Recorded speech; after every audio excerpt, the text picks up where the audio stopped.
What's going on, guys? Matt Manduke, and I think it's time I talk about this Werner Edge, which is a Galaxy tablet, a Samsung Galaxy tablet Active 2, which is a ridiculously long name for a tablet, but whatever. That's not really the point of it. It's converted into an electronic logs device, which replaced the Qualcomm. So let me turn this camera around and I'll show it to you. Okay, so this video, full disclosure, isn't really for my normal subscribers, because I know that there's a little over 900 of yous now, and maybe some of yous are truck drivers, maybe some of yous do work for Werner. If you do work for Werner, that's probably what it's all about. But for everybody who's curious about how these now tablet devices work and operate, I know that JB Hunt does have their own tablet, and they actually beat Werner to it, but I believe Werner is the second company to get them. And I've had it for a little over a week now, almost 2 weeks I believe, but it's also, I got it before a lot of other drivers within the company. Alright, so what you're seeing now is it in its bracket, and the bracket is better than any phone bracket I've ever owned. That is the bracket itself. Yes, it has some pins in there, and that's how it charges from the side, because it plugs in there. I'm in Texas and I want my truck to idle, so since it's over 70 degrees I can do that. Alright, so then you put it back in there, and it is kind of a pain in the butt to get it to actually be plugged in. It doesn't always, but there you go. But you can find out whether or not it's plugged in before you push it into the spot, because it will say that. But as you can see, it comes out of the spot because you can take it with you. Now, for some purposes, I'm a little wary about taking it with me, because then you can't use excuses like I wasn't in the truck for different communications they might have. But at the same time, OTR, a lot of times I'll wait for hours, sometimes days, for a load, and being able to take the tablet with me and communicate directly to the fleet manager, what's going on, like that allows me to, well, save a lot of inconvenience of just hanging out in the truck and waiting for a load. So that's actually a very nice benefit. You can see that it runs on Wi-Fi, which you can see that there. That's because they install a Wi-Fi into the truck, so it's actually the truck's Wi-Fi that it's on. And well, we don't have the password to it, so we can't use it for our own bandwidth, which would be very nice, right? If we could get unlimited high-speed Wi-Fi from our trucking companies and then use that. I haven't actually done my DVIRs. DVIRs are one of the benefits to this, because they replace the pre and post-trip inspection. Now, the post-trip inspection was just a message that you sent through the Qualcomm, but the pre-trip inspection, you used to have to log at least 15 minutes every day. Now, I can get out of the truck and walk around and actually do a pre-trip inspection, whether it takes 15 minutes or not, because it doesn't always take 15 minutes. Many times it takes less than that, and sometimes it does take a little more if you're doing, the full checking the oil and the antifreeze and making sure that everything's right. All the data or whatnot saves and you can put in, if you do have defects, you can put them in through here. And if you try to put something in, which I'm not gonna do it, but as you can see it says add photos. That's because, yes, on the back of this there is a camera, and as you can see I have a little piece of tape which is over the front facing camera.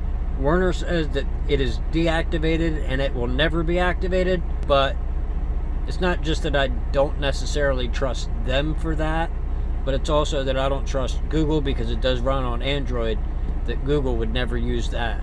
And the microphone, I'm sure Android might use it, but you can, if you have a defect, you can do up to 3 photos. The photos are decent resolution, so you can show them what's going on, and then you can explain it.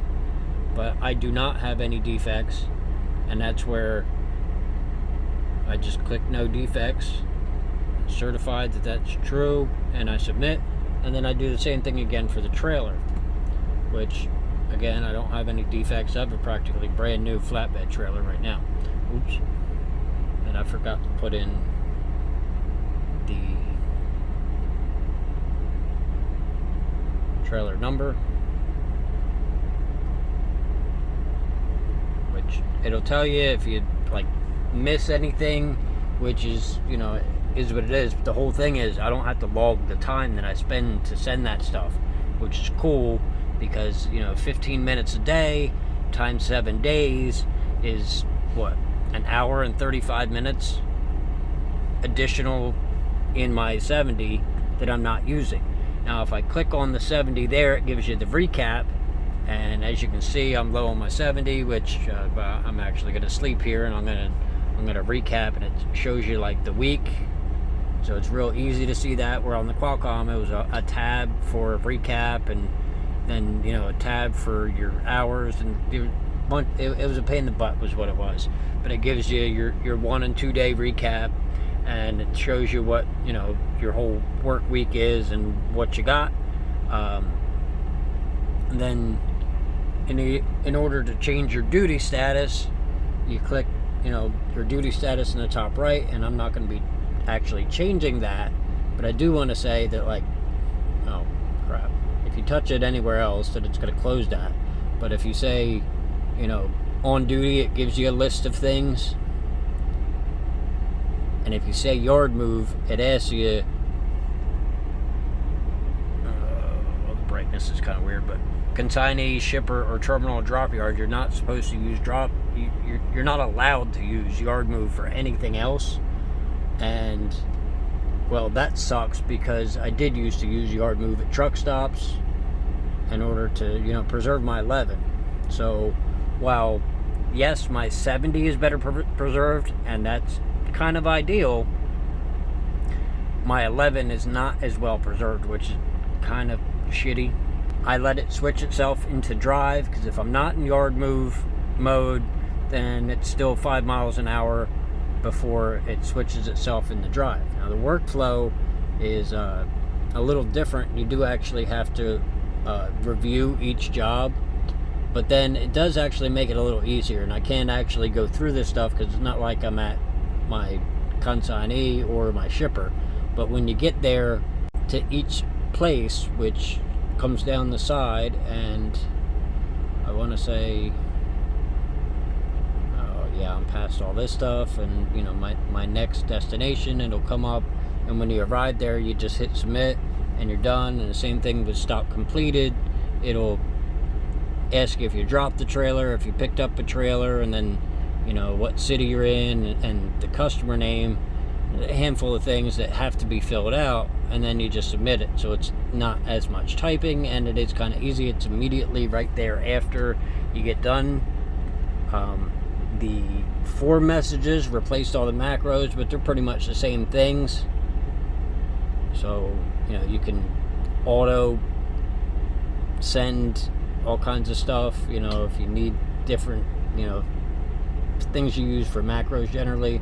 And then messaging is, well, pretty much exactly what you expect it to be. All the garbage that you get, I don't get as much garbage with this, and I'm happy with that. But part of that might also be because I'm now on a dedicated account doing this pods. But other than that, there is a couple things that I don't like about it. And I do have a shot that I took while I was driving of it, so you can see what it looks like when it's locked. It does come with a GPS, but I don't use the GPS. They call it Copilot, and Werner really pushes it, but I don't use it because it's garbage. The first time I used it, it froze when I pulled into the Werner drop yard because it didn't understand where I was. And that was, you know, it crashed, and I had to reset the damn tablet because of that.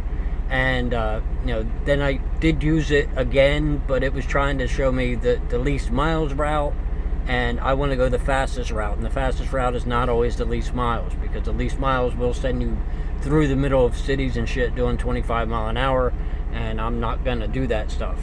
Yes, you can use the Drive Werner app, which is how we get paid and all that stuff through here. You can take pictures of your bills and whatnot, so if you did lose your phone, you would still have that. But one of the things that I don't like about it is that in order to change the brightness, you have to open this menu and go into the actual settings, which they're very limited settings, but it's not like I'm using the tablet to play games and stuff, and I'm not allowed, couldn't if I wanted to, because it does have a Android system on it, but it's a very rudimentary, and I wouldn't begin to know how to load stuff like that on it, and I wouldn't want to do that anyway. But in order to change the brightness, you have to go into the settings to change the brightness, and that's all well and good, except when you're driving, the screen's locked and you can't change the brightness because the screen is locked, and that is a problem. And if they could change the volume keys to be able to change the brightness, that would help. And then the volume could be something that you would change, while you're not driving, in a similar way to the way you change your brightness, because otherwise I turn it off, and turning it off is just turning it off.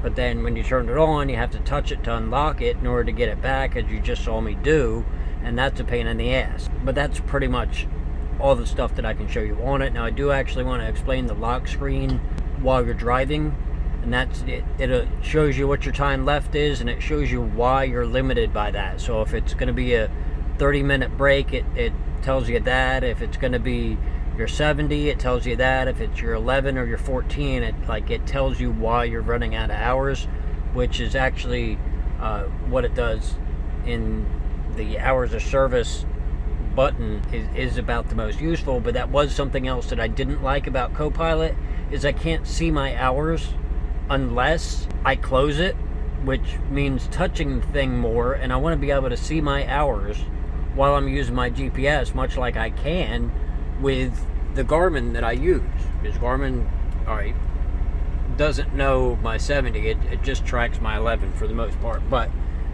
you can see how that works with the screen and the map of where you're going, and Copilot doesn't do that. So I'm not going to use Copilot. But then too, when I did use Copilot just to check it out, and I wanted to see what my hours were, because I've been driving for like 5 hours, and I want to check my hours to see how long I had to find a brake spot.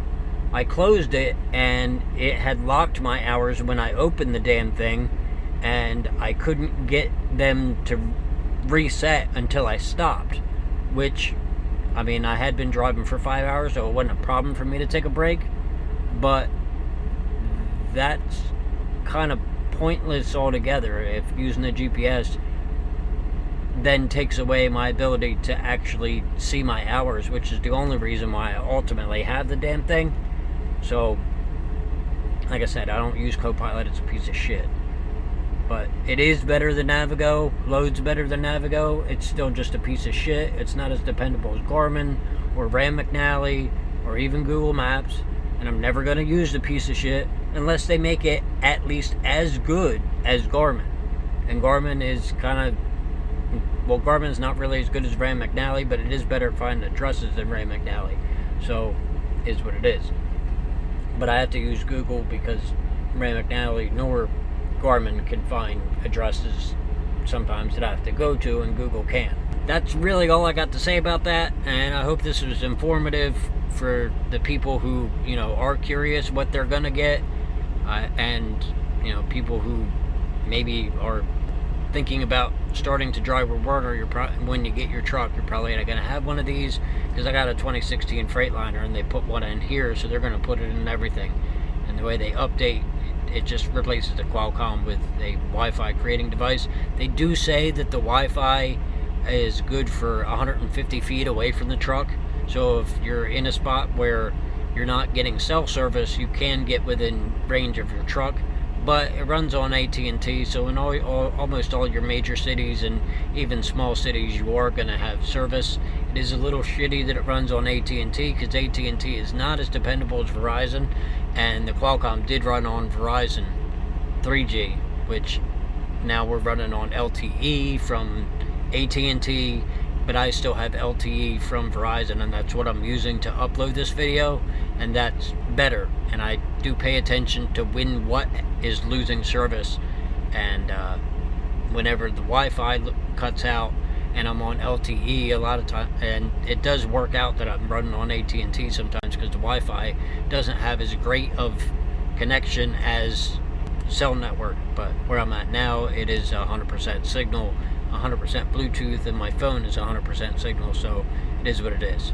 But like I said, guys, thanks for watching. I hope it was informative to you, and if you want to check out some of my other videos, I'll see all my friends later.